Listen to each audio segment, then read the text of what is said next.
Had good practice, good lift, and saw a lot of good things on film. Thought a lot of things to build on. I think we got better as a team, although we made some mistakes. I think that's expected every game, but nothing that we can't overcome. But for the most part, the young guys took advantage of their reps, and we're really pleased with how the team's working right now. And looking forward to our next game this Saturday. So, any questions? What's the running back situation look like with some of the guys being dinged up? Well, we'll see how Algie and Squally, how they progress during the week. I mean, they'll have to practice in order for them to play, but KJ's done really well, and we'll see where we need to go if our depth isn't working well, and then we'll see how Jamal progresses too. So it's probably too early to tell right now. I think Ty will probably have more to say tomorrow, and maybe even more, from tomorrow and Wednesday. So it's too tough for me to tell and to really predict right now. Did any of those guys practice today? Who's that? The running backs? Yeah. No, not Squally or Algie, but it was more of like this late in the season. It was more like a walkthrough type of practice anyway. So it wasn't more of a mental thing than anything else, making corrections and all that stuff. But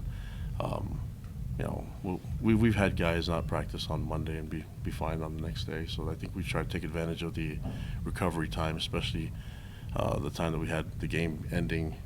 Before the sun actually set, we were able to take advantage of having some time to recover the next 2 days and try and make this another day that they can get healthy. Was Algie an injury that happened during the Southern Utah game, or was it something that happened before that? Yeah, it was pretty early, and he just kept trying to go through it, and then just wasn't able to go through, to finish it. But it just happens every game, when you have got a bunch of guys that hit, and eventually guys get dinged up a little bit. It's not. I don't think it's anything too alarming, but I think that Algie and Squally will be fine, and then we'll just see how Jamal, how he's going from last week to now.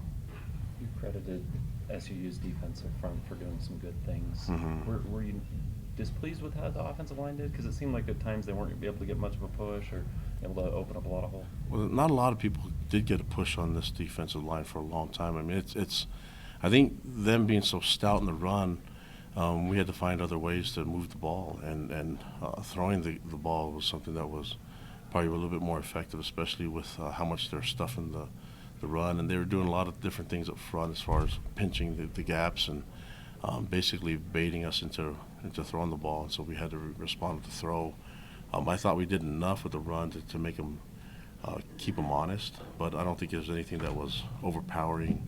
Obviously, we want to run for more yards than what we did and gain more, especially early in drives, But I give them a lot of credit. They were able to do that to a lot of different people and a lot of opponents that they had, including Utah. They were able to show a presence on the line of scrimmage, and so that's surprising. But I think that Ed Lamb and them did a great job at developing those D linemen. That's a really good front, and we're not so stubborn to just keep forcing and keep going to it when there's other ways to score points and move the ball.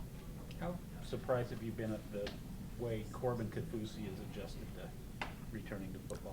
Yeah, he's doing great, and I think the added weight gives him a lot of confidence, and so I'm not really surprised with it because he's from great genes. You look at his brother's been able to do it, and so he's a lot like Bronson, just bigger and taller, and just really raw right now. But as he starts to work through the technique that we're asking him to do and playing at that DN position, I think his dad's done a great job. Steve's done a great job at getting him ready, and you're starting to see him get better as time goes along. And a lot of that I think has to do with the weight that he added on and the muscle that he was able to build in the off season.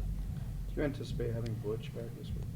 I hope so. Yeah, he's been pretty banged up the last few weeks since he tried to come back, and I don't think it's ever really helped him get healthy, get better to being 100%. And so, I don't know why we would keep doing it. It's kind of the same thing happened with Troy. That we want to see these guys can play a little banged up, but if it stops their progression of getting back to 100%, then we need to make a decision. And we did that with Troy, and we did that with Butch, and hopefully we get him back this week. How did Harvey do playing? Did a great job. Harvey's got a great motor, and I mean, he picked it up. It wasn't anything brand new to him, and you know, I still think he's got the motor and the speed and the body type for the outside backer position, D end, but he's smart, and he has a lot of experience in middle backer that we were able to utilize him there, and he had one negative, and that was it. But it was the missed tackle on third down that they broke it for a long. I mean, I can't remember who it was that actually receiver that caught that ball, but he actually popped up and ran downfield and should have recovered the fumble. You know, so that's two negatives: the missed tackle and the missed recovered fumble. So, but other than that, he played a solid game and he was physical, and you know, he had all the guys lined up right, and just a really good football player. How do you think the defensive line has played as a whole and has adjusted to the 4-3 front scheme? They're a lot better now. We feel. I was talking to Elisa about it, that we feel really good with the players that are in there. I mean, it's unfortunate with some of the injuries that we had, especially with Travis.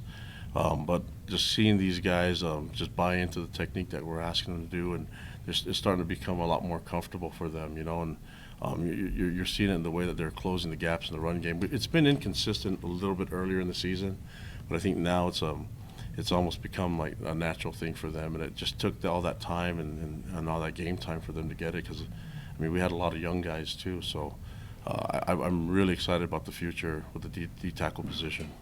Not to compare, but did you see the Utah-Arizona State game and how Utah had the record for tackles for loss? Mm-hmm. Dimmick had 5 sacks. Is that kind of what you'd like to see happen here? Of course, yeah. I'd love to see one of our guys get 5 sacks in the game and get disruptive plays, because it creates turnovers and you know, and allows you, gives you a better chance to win games. And so, yeah, I watched the game. You know, I thought it was a great defensive scheme, and started a little slow, but yeah, they did a great job. So. Speaking of turnovers, talk about Eric's interception going up one-handed. You've had some guys make some pretty impressive picks. Yeah, and Eric's a great athlete, and so didn't surprise me. You know, he's played a lot, and we've rotated him quite a bit. You know, at that position, safety, rotating with him, and I think he's a guy that can play so many different positions, and he's done that in JC level, and you know, just having him on the field is a huge addition for us. And obviously, you see some of the playmaking abilities that he has. You know, but Micah Hanneman should have caught his too. He just didn't have good security on it. I gave him a hard time about it, but missed opportunities. We should have had 2 turnovers that I'm sitting here thinking about more than what we had. So it was a nice catch by Eric. You touched on the rotation. Safety in some ways is often treated like quarterback. You know, you have the same guy kind of running the defense back there, Mhm. but the success of running in the, you know, basically 4 guys rotating those 2 positions. Just kind of talk about how that's developed over the years and how, over the year and how that's gone. Yeah, I mean, obviously, we with some of the high-powered and the tempo offense that we see, you're going to need more than just 11 guys on defense, and I trust Ed Lamb and his rotation, and you know, obviously we like to have Kai and Micah be in the game the entire time, but there's times that they get tired, and it's difficult to say that them at 70% is better than Eric at 100%, and so being able to balance that out, I think Ed's done a great job where you don't really see them miss a beat much, you know, when they're in there. And so it's huge for us, and that kind of taps into our depth, and that's something that, you know, when you look at and you're trying to establish a program, everyone's going to test your depth a little bit. And so if we keep recruiting and developing players to get better depth, we should be able to do that in every position. Colin, what's gone into starting both Troy Warner and Diane Lake over Michael Davis the last couple of weeks? They deserve it. They won the spot. We compete every week, you know, for spots, and then that position is no different. You know, that's just how we look at it. And Mike Davis plays a lot. He's in the rotation. I think you saw those. You see those names.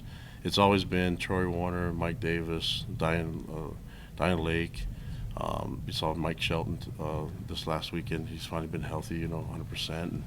And, you're seeing other guys, McChesney before he got hurt, Isaiah Armstrong. So we're always going to need those corners, especially those guys cover so much ground. And with all the man-to-man coverage that we ask our corners to do, it gasses you. So the starting position is just whoever we think is the best one to start the game. But when you look at the reps, it kind of evens itself out.